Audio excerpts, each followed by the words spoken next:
What's going on, everyone? Today is Friday. Happy Friday to everybody. Hawaii, every time we're over there, they call it Aloha Friday.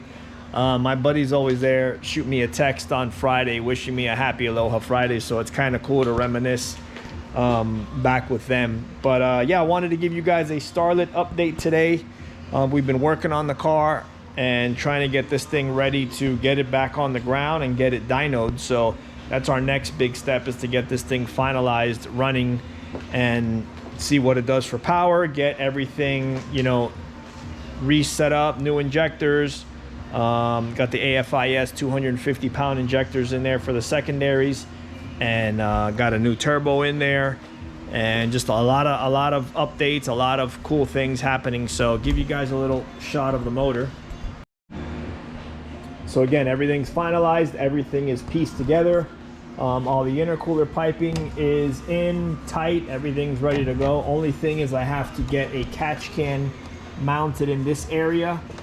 Want to make something that's pretty nice. I was trying to get it in the back of the car, but unfortunately there's really no room back there.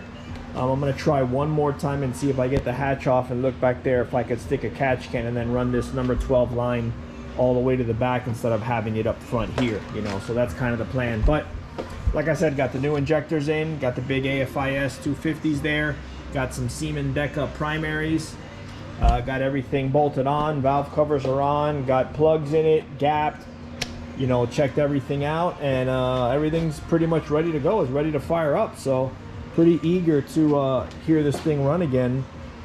And let's see what else we got to do. Like I said, catch can, and everything in the rear of the car is pretty much done as well. So yesterday I got the wheels in, which I don't know if most of you guys know, getting wheels in a Starlet like this without butchering the actual quarter panel. So what a lot of people do is they'll cut the quarter panel here and they'll stretch it, they'll widen it to give you more of a wheel well, so it's easier to get the tire in and out. I think that looks terrible. It doesn't give, you know, that really that cool feeling, that cool look of such a big tire inside of a little car. So I don't like to do that, you know. This was trimmed. We did trim it here and on the front to try and clear the tire, to try and assist in getting it in. But the only way to do this actually is to flatten the tire. So I'll put a picture here of the tire flat, and you can see I actually have to remove the valve stem, right? So not only take all the air out of the tire, you have to remove the valve stem and compress the tire down. So basically push it all the way down as much as you can. So basically, you know, the whole tire kind of collapses on the rim. Then stick the valve stem back in it to hold the tire compressed. So that's the best way to do it. Make sure also that the car is high enough, because this is a big tire. The diameter is 32 inch tall, so you got to make sure you're up high enough to push the tire in and clear the wheel well to get in there and do that. But nevertheless, the tire is in. We got them all balanced. I'll show you guys the rear end assembly.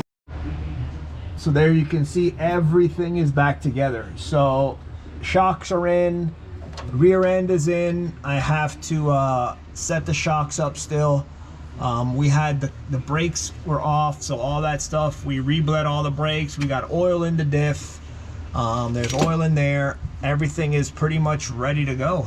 Everything's tightened up and everything looks good under here. Drive shaft's in, everything is pretty much assembled, ready to go. So I'm gonna get the car back on the ground, and lastly I have to do is get the wheelie bars done. So that does have to get redone. We'll get all that figured out once the car's on the ground. My biggest thing is though, get to a dyno and get this all tuned up, then I could worry about everything else myself. So that's really not a big deal. But yeah, everything's in, sway bars in, everything you could see up there, and we're real close. So inside the car, everything's in, intercooler piping's in.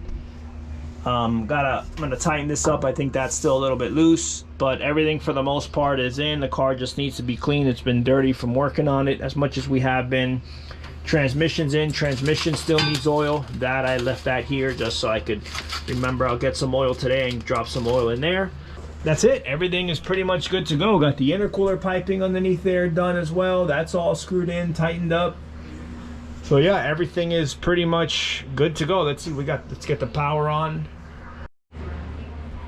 So if you look up here, we'll get ignition on.